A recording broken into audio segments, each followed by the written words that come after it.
it's beyond what we can easily just discuss in this program, because we must understand what jihad stands for.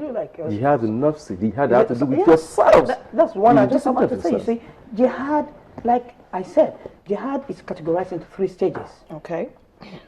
The one that's when somebody fights you for religious purposes.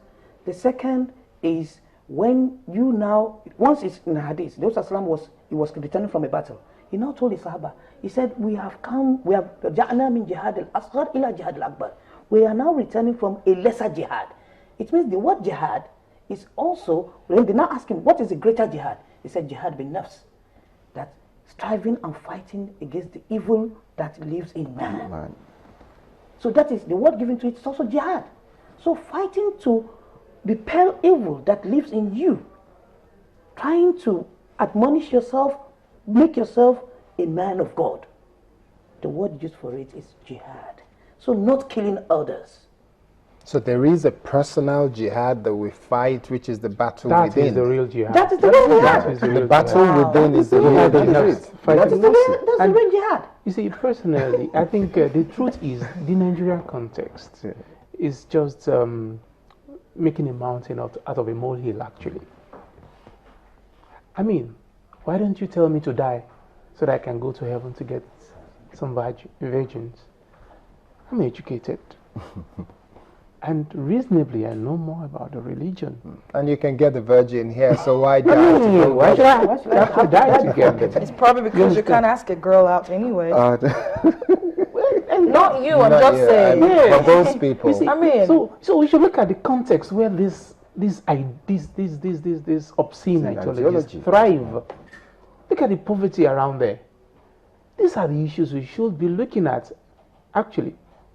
You know, and the failure of all of us, actually, to have properly understood what was happening.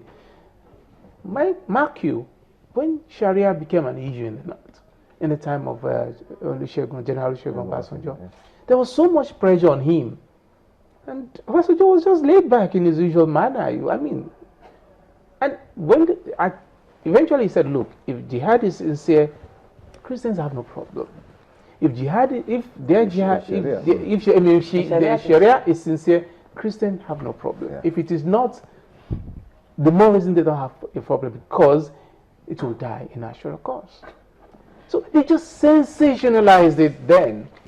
And where are we today? So the thing is, there are people on both sides of the divide who are benefiting from the confusion, from the ignorance, and they are making sensation out of it because of their own profit. So the thing is, let's look at the context of the environment where these obscene ideologies thrive and address the real issue, the poverty, the social, economic injustice, imbalance that prevails there, and the ignorance. Okay, Islam is the religion of the true Renaissance, because if you I mean, I can't just go there. I could go on and on in that. So education is the heritage of Islam. Okay. So for anybody to say education is haram, I mean. Okay. Let's ask. Let's round up now by asking Abdulgami Shobambi.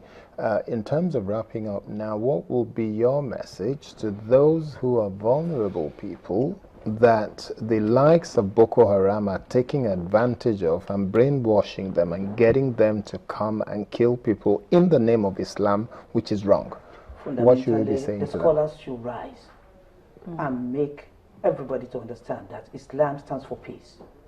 Anytime, anywhere, when anybody gets up in the name of religion to tell anybody or brainwash anybody, to tell them that you have to die for this religion by killing others, the scholars are the force that they should rise up. Secondly, like I said, ignorance is very, very much in Islamic world. I use that word because most Muslims do not actually go into the Quran, do not go into the practices of Rasulullah. They just say, I follow what, when I discuss with scholars of other religions, Quran says you should discuss with them. You use the word jihad also. When we exchange views, you use the word jihad. So how can somebody now come and tell me, Hafiz, you should now go in the name of Islam, go and bomb somewhere, and I will accede to that. So as much as I will tell the scholars to get up in Friday sermon. Muslim meets virtually 5 times daily. Once in a community, once in every week. They should continue to pass this message. And that is why the leader of Ahmadiyya went even to the United Nations, to America. He wrote letters to them that no, Islam does not stand for anything than peace. So this should be the message at the lips of every Islamic scholar to tell everybody.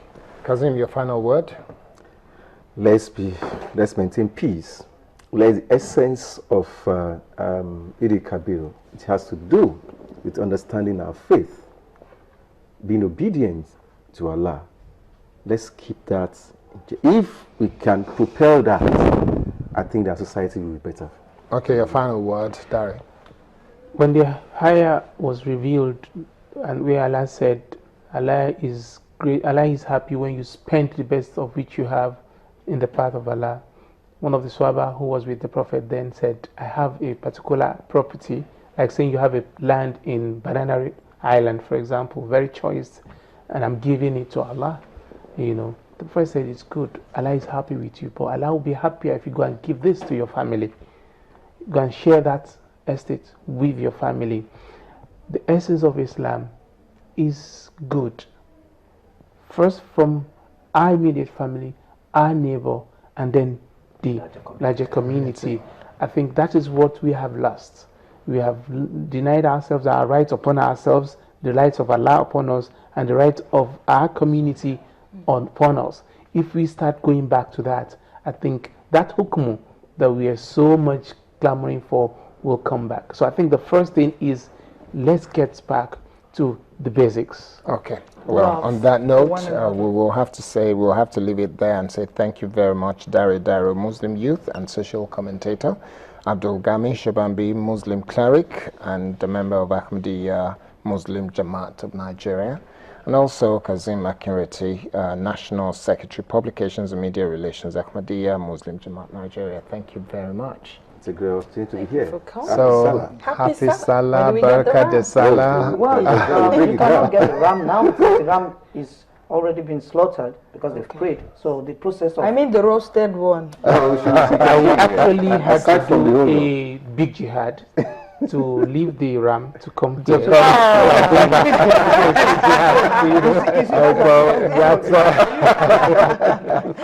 Thank you very much, and we'll take a short break now. When we come back, another conversation awaits you. Barakah de Salah, happy Eid al-Kabir to every one of our brothers and sisters who are Muslim. Yes.